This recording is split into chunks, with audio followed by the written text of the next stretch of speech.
You know Gray Bar for electrical parts, but there's one more thing you may not be thinking of us for that can help maximize your next project's total value. Our pre-project planning services are designed to help you win the bid, save on labor costs, and keep your installers productive across your entire build. The sooner you call us, the better. Because when we're there from the beginning, we can anticipate your needs and help you solve problems before they become problems. Yep, Gray Bar does that.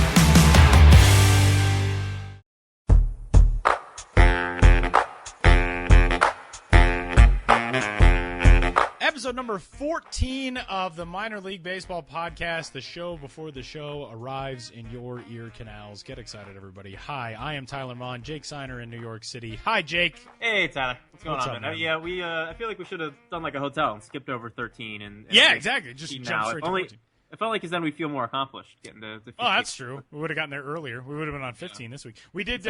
Instead, we made two 13s. Yeah, exactly. I was going to say, we had like a weird, we went like a half new software release, and we went episode 13.5. If you missed that last week, by the way, toward the end of last week, we released a conversation that we had with Colorado Rockies first-round draft pick Brendan Rodgers. It was the third overall pick in the draft. He was the top-rated talent in the draft heading into the 2015 Major League Baseball first-year player draft. And we talked to him, and then he went out that night, Thursday night, 4 for 6 in his professional debut with a home run. So, not saying it was us, but it was probably us, let's be honest. So just saying, prospects, if you're listening and looking for a little slump buster, we can provide that. The Bond signer bump, it's real. So welcome into episode number 14. We have a packed show today, a very exciting show. Brent Honeywell, Tampa Bay Rays prospect, will join the show today. We're going to talk a little bit of screwball, what it's like to throw a screwball. Not that he is a screwball, he actually throws a screwball. So we're going to talk about that, what that is like to learn how to throw a pitch that really nobody throws anymore in professional baseball. 7th-ranked Rays prospect this season, just got promoted to Class A Advanced Charlotte in the Florida State League. We're going to talk with Brent Honeywell. We are also going to talk for the first time outside of affiliated ball, and a conversation that we are really excited to have, Sean Conroy of the Sonoma Stompers, whose name you have probably heard in recent weeks because he became the very first openly gay professional baseball player, made a start through a complete game shutout in his first ever professional start, 140 pitches, and a phenomenal outing. We're going to talk with Sean a little bit later on about what it's like to be a trailblazer and a pioneer in his regard, obviously, as an openly gay athlete who has made his professional debut now and broken down that barrier in professional baseball, but also I'm going to talk to him a lot about what his league is like, what that team is like. There's a fascinating sidebar that's going on with the Sonoma Stompers this season that we'll get to as well. So we'll talk a lot of baseball in various capacities coming up today. But let's dive right into it with 3 strikes for episode number 14 of the show before the show, the Minor League Baseball podcast. 2015 MLB Futures Game rosters have been announced. They actually dropped last week, and we talked about some of the guys who we were really excited about in a piece this week on MILB.com, but there are a whole lot of exciting names, a lot of exciting talents. Jake, who's caught your eye on the U.S. and the world rosters for this year? Yeah, the first guy the first thing that jumped off the list actually is usually the guy you're most excited to see is somebody like a Joey Gallo or Chris Bryant or some kind of prodigious power hitter who you're going to go in batting practice and watch him launch balls 450 plus feet. And there are some good hitters obviously on the team this year, but I don't think there's anybody with Joey Gallo kind of power that's going to put on that kind of show. Maybe Aaron Judge with the Yankees. But on the pitching side, we're going to get a lot of guys. One of the things that happens in this game is you get guys who are starting pitchers who are used to throwing 80 to 100, maybe a few more pitches per outing that are just going to get one inning. They're going to throw 10, 20 pitches, and they're going to throw them mostly as hard as they possibly can. And there's nobody I am more excited for in that regard than Cardinals right-hander Alex Reyes. Reyes has already been up to 101 on the Palm Beach gun this year. He's hit triple digits with pretty consistently, pretty regularly. He's got, I think, the strongest arm of anybody in this game. Maybe the next closest guys would be Frankie Montas from the White Sox and friend of the show, Lucas Giolito from the Nationals. I think those 3 guys, but especially Reyes, I think in a short stint, I'm curious to see the off-speed stuff. I heard, we hear things about the changeup being much better than it was heading into 2014, and the curveball having gotten a little bit better this year and showing some real plus break at times. So mostly just excited to see him gas up. And I mean, the Great American Ballpark, you used to see an Aroldis Chapman test the radar gun there. I think Reyes might be his closest competition we maybe have seen come through in Cincinnati. So I think Reyes is probably my guy. What about you, Tyler? I'm going to, unsurprisingly, for the team that I'm going to pick a guy from, but Raimel Tapia is a power bat, a dynamic bat, an electric bat in the Colorado Rockies system who I think is going to become a household name in pretty short order. This season, he's one of the younger guys on this world team roster. He's a San Pedro de Macorís product out of the Dominican Republic, the cradle of shortstops, that city is known as, but is an outfielder, a left-handed bat, and a guy who has one of the loudest, and as I kind of termed it in our preview of the Futures game, one of the lesser-known hit tools in the minors. Ryan Parker, who's kind of the swing guru scout from Baseball Prospectus, he gave Raimel Tapia the first ever 7 grade that he has given to a hitter in the minor leagues. And on that Baseball Prospectus scale, that's like an all-world player. Tapia has basically at every level he's been pretty young for the level, and he has hit extraordinarily well. He's got an average over 300 so far this season in the California League. Just a dynamic guy. He can hit at the top of the order. He can hit 2, 3, 4. He can hit 5th. He can be placed pretty much in any spot and given a chance to succeed. So I'm excited to see him. I think there are a lot of dynamic bats more on the Team USA side. On the American side, you'll see Kyle Schwarber. You'll see a guy like Tony Kemp in the Astros system, who we've seen not only being a spark plug offensively, but making insane defensive plays, especially over the last few weeks. It seems like he's in the SportsCenter top 10 every week or so now. Trey Turner from the Washington Nationals is another fun one, and of course Aaron Judge of the New York Yankees. So there are some maybe bigger bats on the U.S. side, but I think the World Team does have some those fascinating younger guys to watch, like Tapia, like Raul Mondesi, like Max Kepler, who's a German-born outfielder in Double-A in the Minnesota Twins organization. The Futures game is one of the funnest events on the baseball calendar. If you're a prospect person, it's like Prospect Christmas, the Futures game. It's a lot of fun. Yeah, and we've talked about batting practice being the thing that I think you really want to see. It's open to fans to get in there a little earlier than for a regular game, so you're going to have a chance to get in and see guys. Last year we had Joey Gallo smashing the window on a truck in Minnesota. I was on the field for when it was in New York 2 years ago. Guys like Buxton and Sano and Jock Peterson put on a real show that year, and Christian Yelich looked really good. Really cool chance to see guys who are going to be in the majors pretty soon. Pretty much all the hitters here are at Double-A or Triple-A, so they're all knocking on the door already, especially on the world side. And as far as guys for batting practice, we mentioned Aaron Judge is a guy with some big power. Matt Olson's probably going to be the closest competition he has for putting on a fun show. He's also on the U.S. team, so maybe somebody will do us all a favor and put the two of them in the same group so we can see them slug against each other. Rafael Devers is a guy who can do some things in batting practice. He tends to stay more gap to gap, but guys tend to not have a problem abandoning their approach a little bit for these things and putting on a show. I think the only guy I've ever actually seen who didn't seem to want to put on a show in a showcase like this was Byron Buxton when he was in New York a couple years ago. Just decided to sit gap to gap and took it like a regular BP, which was impressive but kind of boring. But yeah, I think you're going to see, Kepler has a little bit of power. Maybe we'll see that. Renato Nunez maybe can tap into something. Nomar Mazara has some power. Be interested to see. Interested to see Tapia just against all that velocity too. As one of the younger hitters on that world team. When he does get into the game, he's going to be seeing triple digits probably from somebody. So a lot of interesting guys to watch, and every team obviously represented. Amir Garrett probably will start for the U.S. team on the mound. Cincinnati pitcher, just as a hometown guy, he's an interesting story, being a former college basketball player. So a little bit of everything. Definitely a fun event. Highly endorsed if you are around the Cincinnati area and can try to get tickets. I'm very, very jealous of the people who get to go to the Futures game. One of these days I'm going to make it to a Futures game, but until then I'll just be unceasingly jealous of the people who do. It's really worth doing. It's really cool. I'm not even making this up just because I'm a mill guy or something. It's honestly one of the coolest things I've gotten to do. Strike two, Jake, fire away. Yeah, strike two. Big news coming out of Baltimore this week. Dylan Bundy possibly going to be shut down for the season. In fact, it seems like probably he's going to be shut down for the season. Bundy was a first-round pick a few years ago and really emerged after he was drafted as a 19-year-old, pitches all the way to the majors in his first year, and then ended up on the shelf with Tommy John surgery and was finally made his way back last year and pitched a little bit. This year was supposed to be the year where he kind of took the let him loose a little bit and hit a little bump in the road. He has a calcium buildup in the back of his right shoulder, which is apparently a pretty rare thing. It's causing soreness and inflammation for him, according to the Baltimore Sun.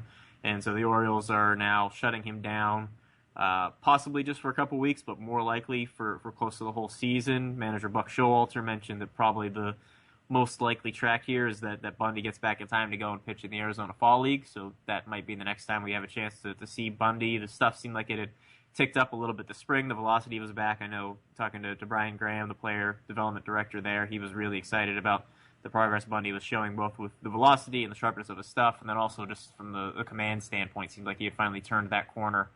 So this is ill-timed for Bundy and puts the Orioles in a tough spot too, because Bundy is out of Major League options for next season, which means the Orioles either have to keep him on the Major League roster coming out of spring training, or they have to expose him to waivers and give every other team in baseball a chance to grab one of the top prospects in the game, because he was one of the last guys to get a Major League deal through the draft. That's something that doesn't happen anymore with the new CBA and the new draft rules. So Bundy becoming increasingly a fascinating story. Certainly, he's a guy who's always been good with us doing interviews and things, and a nice guy to talk to. So hoping to can kind of put this behind him and come back and show some progress and finally get back on the mound. But definitely disheartening if you're a Baltimore fan. It certainly scares you more, too, the fact that it's a shoulder issue. An elbow thing. Dylan Bundy is a Tommy John guy, had that surgery in 2013 and was continuing to work back from that this year. He made 9 appearances last year between short season Class A Aberdeen and advanced Class A Frederick. And combined between those 9 outings, 1-3, a 3.27 ERA in the road back from Tommy John. But then this season, so far, 8 games, a 3.68 ERA. Like you said, the stuff seemed like it was good, but you definitely want to be far more cautious with something that is a shoulder issue. Not to say that elbow issues aren't serious, but shoulder issues can be a lot more career-altering and career-threatening than elbow issues are. And Dylan Bundy's only 22 years old. That's a crazy thing. You look at where he was taken in the draft, first-round pick back in 2011. He's still only 22. He's not going to be 23 until well into the Arizona Fall League season this year. So I think at this point, if you're the Orioles, make sure that you can get him back 100% healthy. Even if it's not in time for the Fall League, if you have him 100% healthy in time for next year, that's what you really need to see from Dylan Bundy for this organization, because he was going to be a very, very big piece of this rotation or this bullpen or wherever they saw fit for him when he made that jump to the big leagues. The Orioles would have loved to have seen that this year, continuing a push toward the top of the division as they've made over these last few weeks. So right now, that's obviously the top key component to this, is making sure that Dylan Bundy is not going to continue to have these setbacks. But it's not just frustrating and concerning for Orioles fans. It's really for everybody who likes watching top prospects, because Bundy, when he's on, he's one of the very, very fun guys to watch in all minor league baseball. So we certainly wish him all the best in getting back on track. Strike 3 this week, yet another top prospect with yet another promotion, as the Minnesota Twins have finally decided Jose Barrios is ready for the AAA level. Barrios so far this season has had kind of one of those bounce around sorts of years. He's been very, very good for AA Chattanooga with an 8-3 record and a 3.08 ERA, and the numbers have been fantastic. 92 strikeouts to 24 walks and 90 2/3 innings. He's only given up 6 home runs so far this season in 90 2/3, which is very good. A whip of 1.11. He doesn't have a whole lot left to prove, I don't think, at the minor league level, but he's only 21 years old. So right now, the Twins are kind of playing with house money. You get him to AAA, let him dominate for a little while with Rochester, and then see what you have in him at the major league level. Yeah, I was a little surprised that Barrios stepped back to AA this year. He pitched mostly in the Florida State League last year, got 8 starts at AA with New Britain, and actually made his AAA debut last year at the end of the year. Didn't look like when he pitched in AA last year that he had a whole lot left to prove at the level, and I think that really carried over and was much the same this year. He upped the strikeout rate a little bit coming back to AA, being in the Southern League. He's a guy with really good stuff, and just the makeup from people you talk about him. Just people, the Twins are, they adore the competitive fire he has and some of those things there. He did a Q&A with Ashley Marshall before the season and welcomed comparisons to Justin Verlander, Felix Hernandez, Jose Fernandez. The Twins love the makeup and the fire that he has. I think he made some real big strides last year with some of his secondary stuff, and also just with learning to corral what was a really fiery personality. I think when he was in the lower levels, he had a little bit of reputation as a guy who you can maybe, you got a couple hits or let him walk a couple guys, he might crumble a little bit and fall apart, and has really put that behind him. I think he's about as ready for the major leagues as anybody really needs to be to get that first look. I think the concern may be just building him up with innings, and obviously he's only 21. He's a smaller guy, 6 foot 185, so you want to be careful and make sure he's ready for some of the demands physically and things like that. But I would fully expect Berrios to get a look in the majors at some point this year. Wouldn't be surprised if he blows through AAA, and wouldn't be surprised if it happens in a matter of weeks. He'll be there a little bit longer than that, but don't think there's much for him to show at that level that he hasn't already shown at AA. The Minnesota Twins just have so much on the way. You talk about the Mets, you talk about the Cubs, but you kind of forget about the fact that the Twins were still hanging right in the mix in the American League Central and in the wild card race. As of when we record this on Tuesday, they're only a half game back in the wild card race, 5.5 back in the division. There's a whole lot on the way for Minnesota, whether it's Byron Buxton, who's obviously made his debut this year, Miguel Sano, who's really starting to feel it, Berrios now on the pitcher's mound, Max Kepler, the outfielder, Adam Brett Walker, the outfielder. There are a lot of really talented guys climbing that ladder for Minnesota, so it's going to be a very fun next few years to watch if you're a fan of the team that plays at Target Field. So that is going to wrap up this week's edition of Three Strikes, and we're going to switch on out and head to the pitcher's mound in the Florida State League, where we will catch up with a very entertaining, a very confident, and a very fun guy to talk to, Brent Honeywell, the Tampa Bay Rays organization. He joins the show next.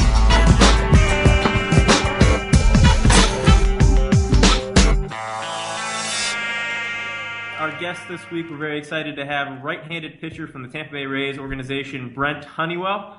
Brent, I appreciate you coming to join us. I know you just got promotion down to Charlotte in the Class A Advanced Florida State League. Just want to start asking kind of how things are going down there in sunny Florida. Oh, it's awesome, man. Being down here in the hot weather like I grew up in. Humidity is a little different, but it's nothing like going out for your first out and getting chilled. So just still figuring some things out down here, just kind of acclimating. Having a good time, though, man. Good group of guys. Yeah, I want to start. You're obviously very notable for a few reasons, but I think most people know you because you're a guy who throws a screwball. That's something that was passed down to you through your family. Not as something that we're seeing a lot in professional baseball anymore. So I just wanted to start just asking if you can kind of recount what exactly is a screwball. If you can maybe explain just for people who might come to see you pitch, kind of what they can look for, and just kind of briefly talk us through the family history that kind of led you to inherit that pitch. Yeah, man, it's a unique pitch. Not too many people. Nobody throws it anymore. But no, my cousin Mike Marshall threw it. He started throwing it and won the Cy Young with it in '74 or '75 with the Dodgers. But my dad went to college in St. Leo, and he was under him. He was under Marshall at St. Leo, and Marshall put that into his arsenal, and then my dad put it in my arsenal whenever I was about 13. And I really started throwing it and using it in games about 15 or 16 years old. So, I mean, it's a fun pitch to throw. I mean, what you can look for is people came to watch, especially down here. We're in the big league park, so the radar guns are right. So you're not going to get false readings on those. But it's normally between 77 to 78, 79 miles an hour. And it kind of looks like a sweeping curveball from a lefty. I mean, it's a breaking pitch. So, I mean, I may yank a couple that look like curveballs. That's just because I'm getting my fingers over the front of it. But, I mean, other than that, you'll know it's just weird. It's a weird-looking pitch leaving the hand.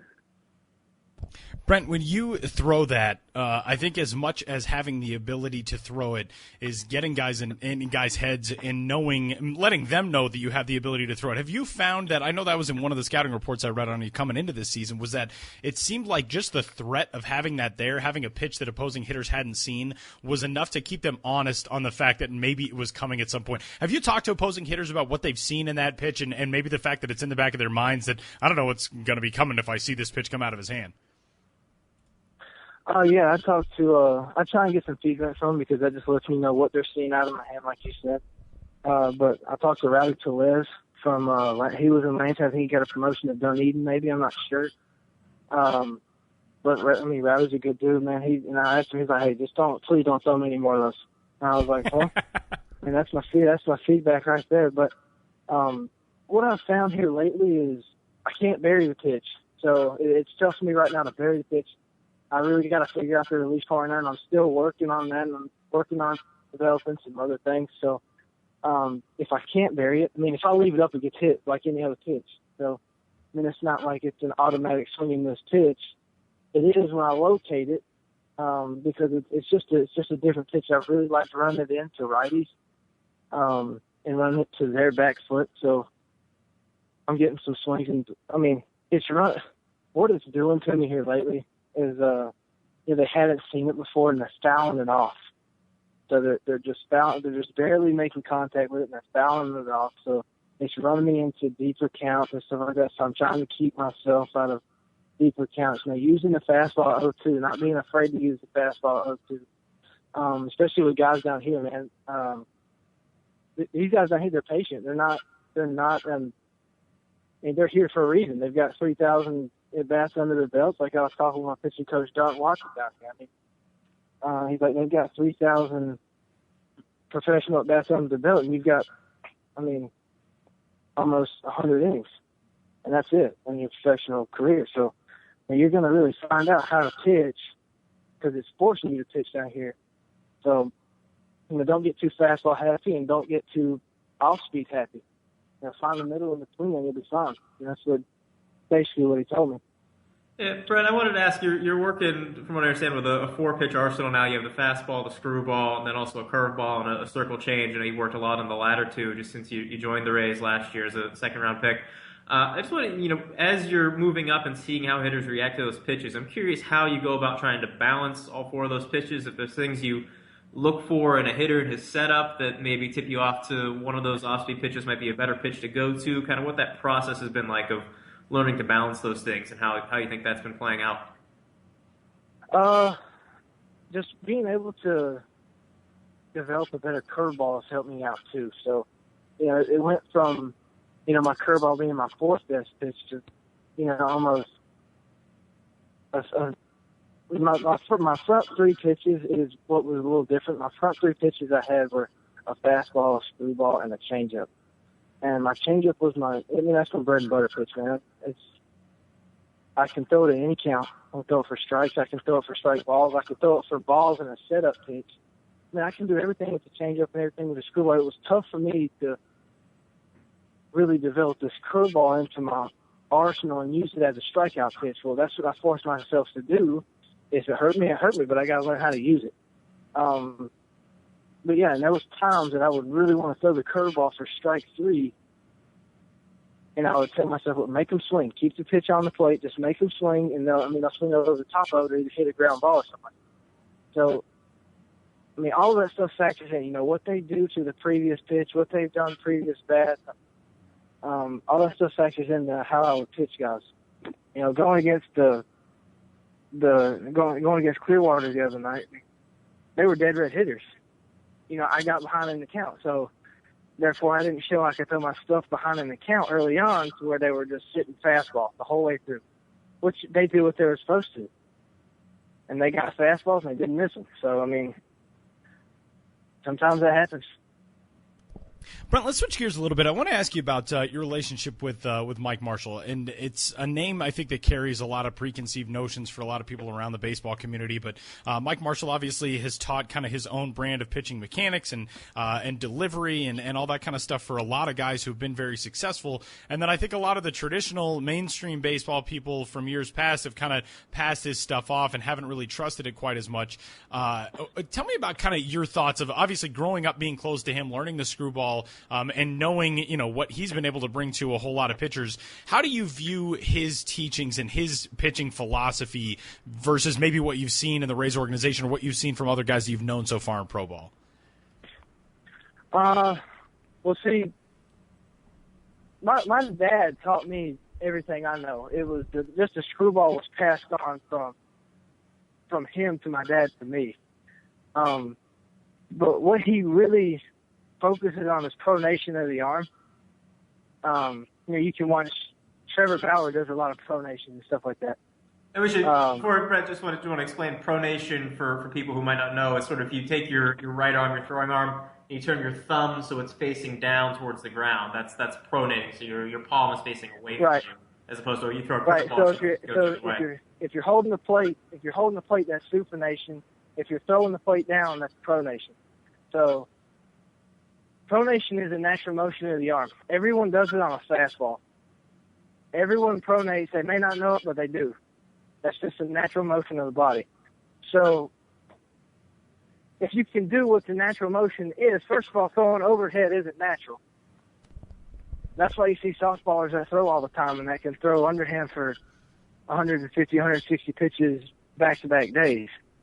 Because that's just natural. It's not natural for us to throw overhead. But the pronation helps the pronation is what keeps you healthy. And that's a big thing for me, and that's what me and my dad focused on whenever I was younger, is pronation. But my dad taught me everything I know. My dad taught me how to pitch, taught me how to use my stuff, taught me the grips and everything like that. Mike Marshall just passed the screwball down.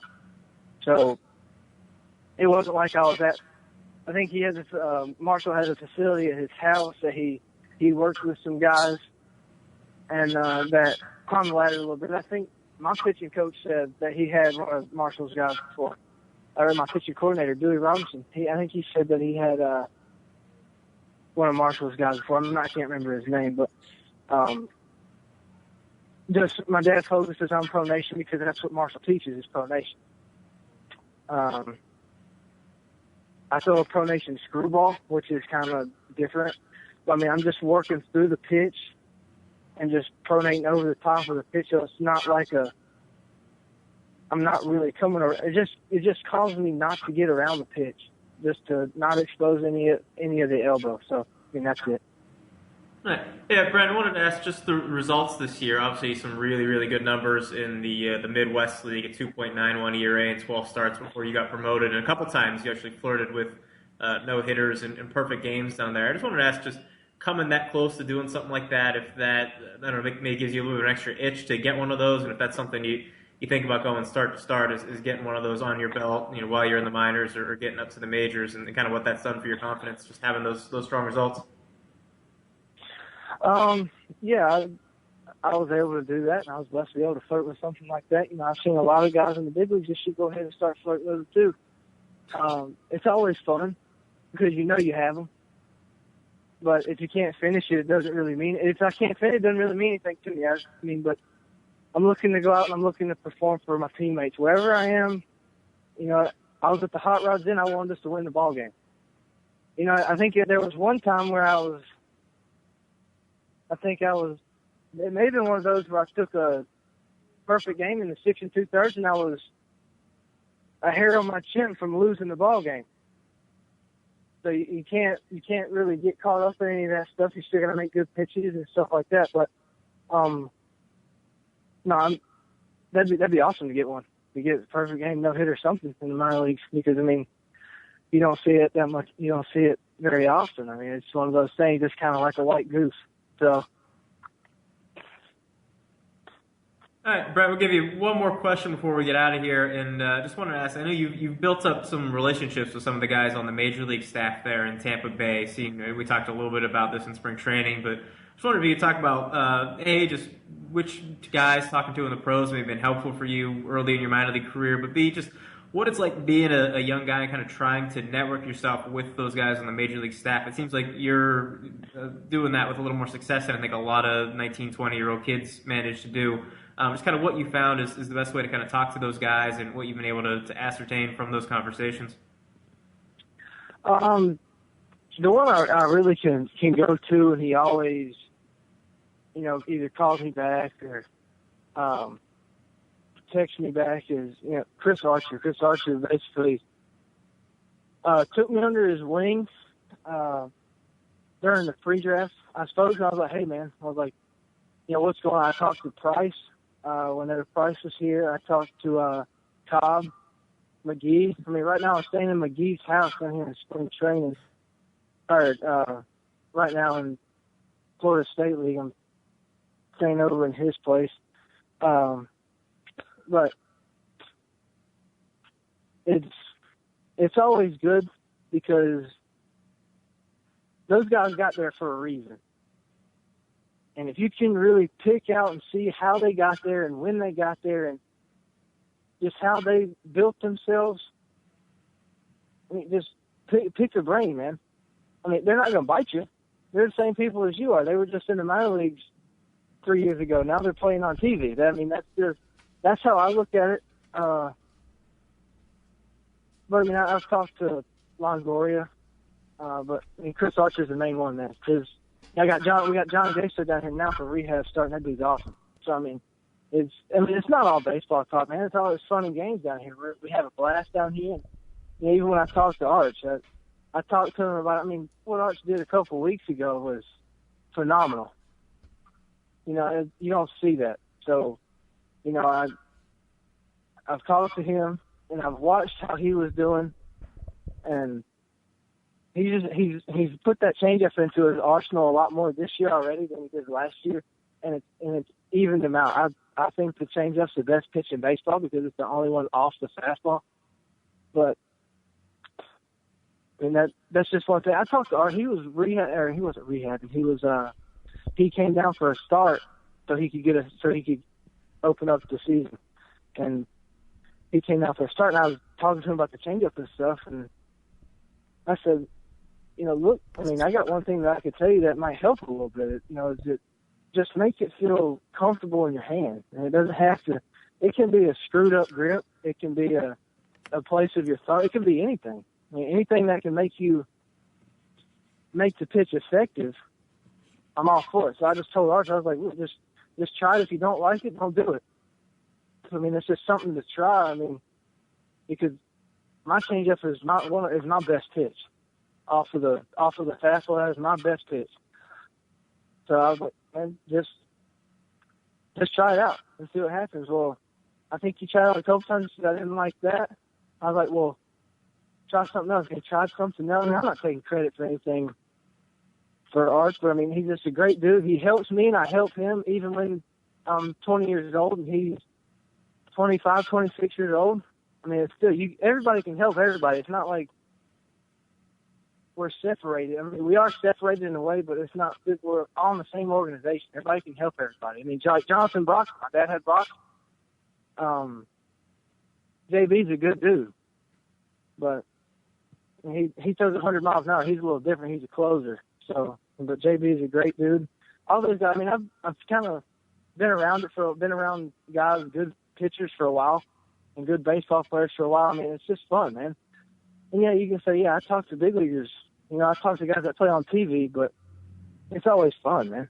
It's not just saying, hey, what's up, and having them down here. You know, you don't like seeing them come down here to rehab, but it's always good to get those guys down here. They have fun too. That's the fun part. All right, Brent, we know you got to get running to the ballpark, so we'll let you go. We appreciate you joining us. Again, Brent Honeywell, right-handed pitcher, Tampa Bay Rays organization for the Screwball. Brent, thanks a lot, and best of luck with everything down there in Florida. Thanks, Brent. All right, thanks, Jake. Yep, thanks.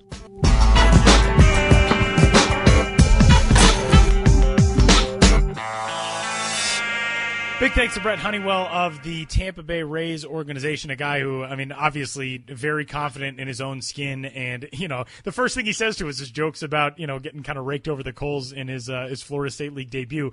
Being able to laugh at yourself, that is a very key component, especially after a promotion. You're 20 years old, make it up to the Florida State League. If you can say, all right, I didn't do exactly what I wanted to do in my debut at this level, it'll be fine. That's a big thing. That's a lot of maturity for a kid at 20.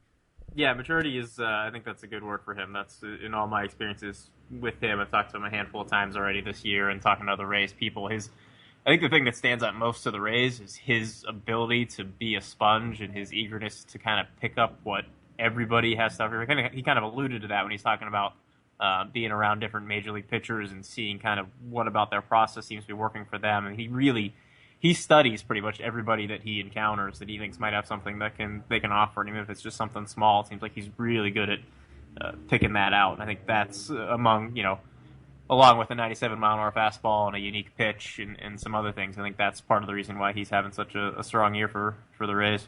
97-mile-an-hour fastball, and he said that screwball can come in at 77 to 79. So it's not just that it's a pitch that moves in ways that guys maybe aren't used to seeing. It's also a 20-mile-an-hour change from that fastball, and that is not fun if you're an opposing hitter.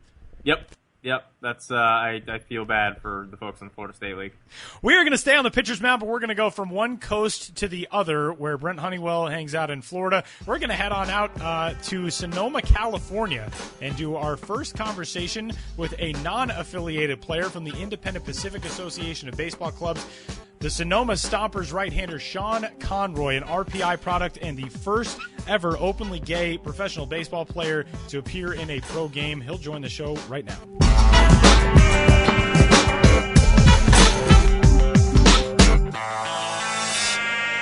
Headed out west to the Pacific Association, an independent league, and the Sonoma Stompers, members of that club, got a very impressive pitching performance from right-hander out of RPI. Sean Conroy joins the show, our first indie ball guy to join the Minor League Baseball podcast. Welcome, Sean. How are you? I'm doing good. Thank you for having me. Absolutely. Thanks for joining us. So let's talk about, obviously you made history with your first professional start, and we're going to talk a lot about baseball, but we're going to talk about that first. The first openly gay professional baseball player to make an appearance and get a win, throw a complete game shutout is extreme icing on the cake, I imagine. But tell us about just what this last week has been like for you, because it's not like you set out with that being your goal. You set out to be a professional baseball player, accomplish that goal, throw a complete game shutout in your first outing, but now you've blazed a trail, and your name is going to go down in history for that. What is this last week, this last couple of weeks, I guess, getting into professional baseball and all of the notoriety now that has come along with it? What's that been like for you? I just feel lucky every day. I thought I was going to have to, go to a bunch of tryouts, to find a team, but, they found me, and just I love playing baseball, so the fact that I can be in beautiful California playing baseball, and then just all of the news, all of the people that have been following me now, it's overwhelming. That is, I think, one of the neatest things about it is not a whole lot of people before a week or 10 days ago had ever heard of the Sonoma Stompers or had heard of the league, really. And now you've kind of not only put that team on the map, but you've put that league on the map. People saw pictures of your teammates who are wearing the rainbow sleeves or socks. The awesome photo that the team tweeted out of you getting a hug from your catcher after the win, throw a complete game shutout on your first night.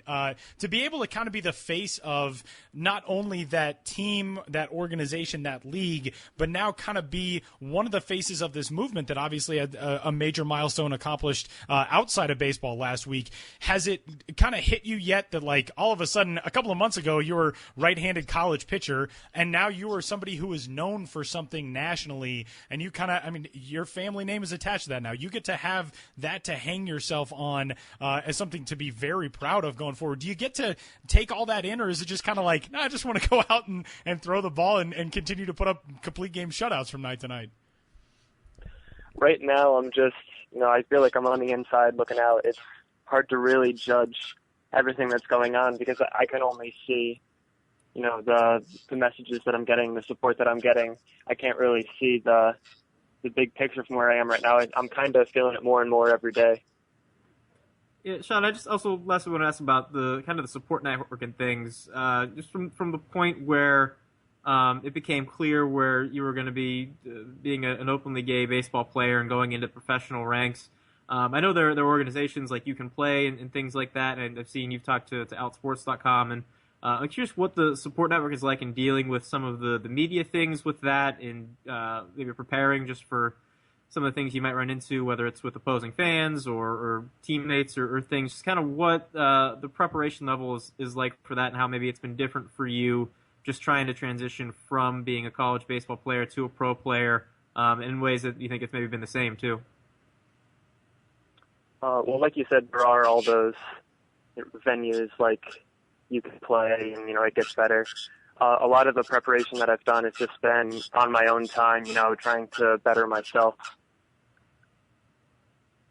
Sean, let's talk a little bit about just what it's been like for you to join a professional team as kind of an unorthodox guy, right-handed starting pitcher who's a sidearmer.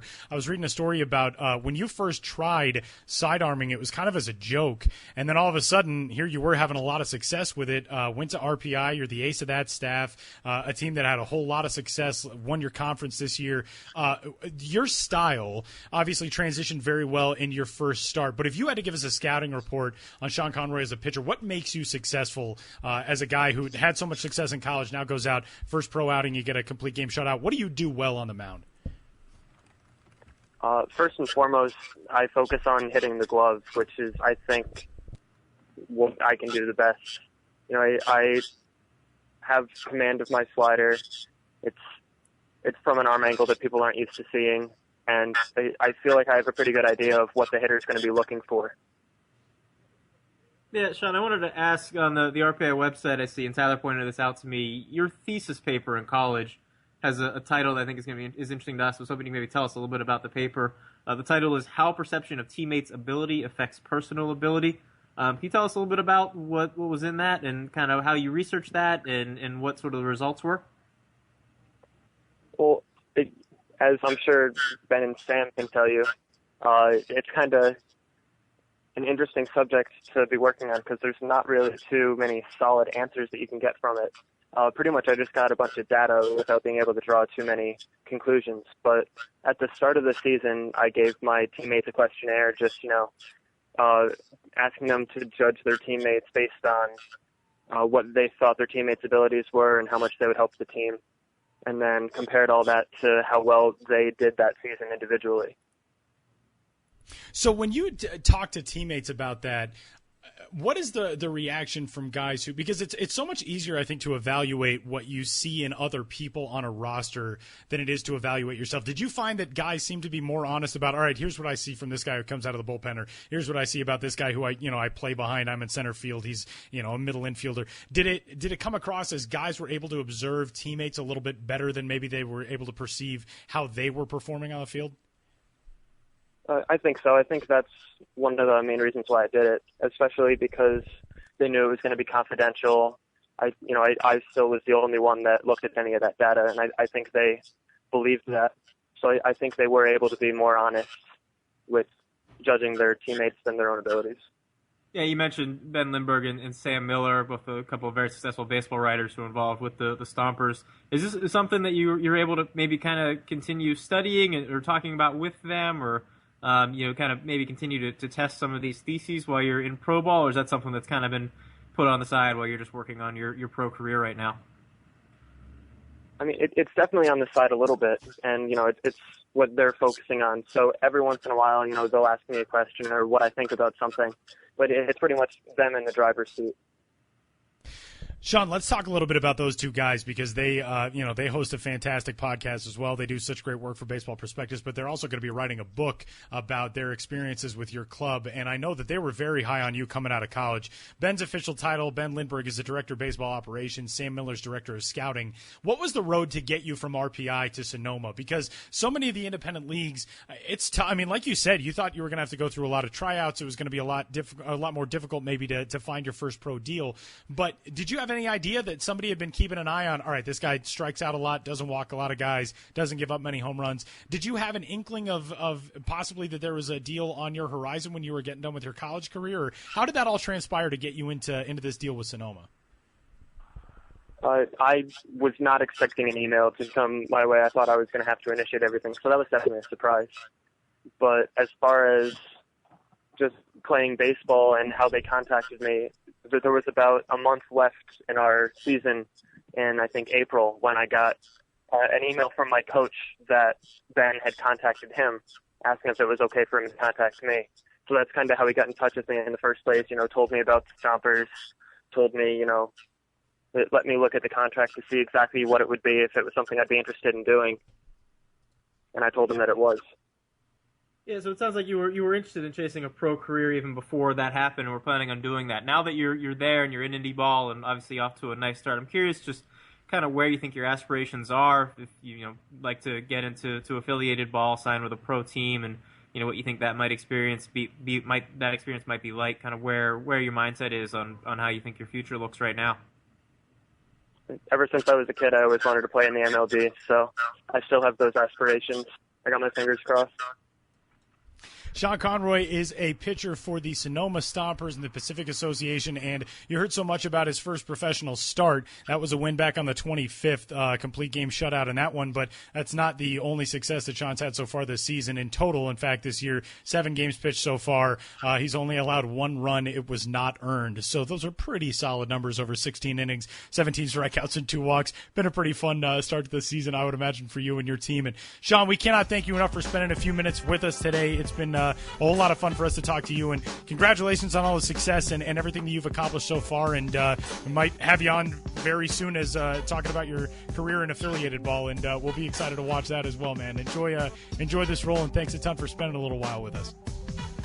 I look forward to talking to you again. Thanks.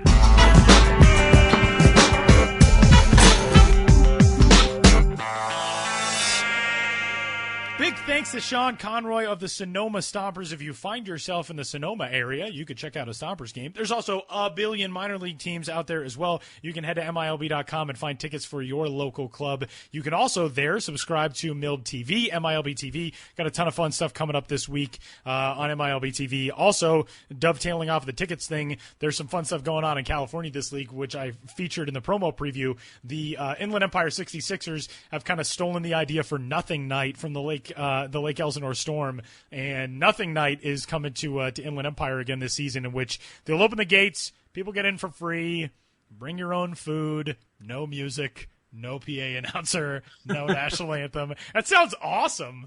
I'm digging the throwback. I would, that sounds like the best kind of picnic I could hope for. It seems very entertaining. So the promo preview is up on MILB.com now. MILB TV, as always, you can check out some upcoming All-Star games. We've had a lot of them already, but AAA All-Star game is coming up here now just 2 weeks away, and all kinds of good stuff coming up both on the site and on MILB TV this week. As always, you can rate, review, and subscribe to the podcast on iTunes. You can check us out on the site at MILB.com. You can follow Jake on Twitter. He is at Jake_Signer. You can follow me there. I'm at Tyler Maun. That's MAUN. MILB is at MILB. And our good pal Benjamin Hill, who is conspicuously absent from this week's show. Ben is on the road once more, as we talked to him last week. You can check out bensbiz.mlblogs.com and follow Ben while he's on the road, as well as all of his stuff on MILB.com as well. So, Jake, 14. It's our first real multi-interview episode. This has been craziness today. It was less of our voice and more of other voices. So which everybody knows that's the aim. Yeah. For Jake Signer, I'm Tyler Maun. You can get in touch with the podcast at MILB.com. Questions, thoughts, comments, concerns, and we will take it from there. So until next week, episode 15, big thanks to Brent Honeywell, big thanks to Sean Conroy, and we will talk to you next week.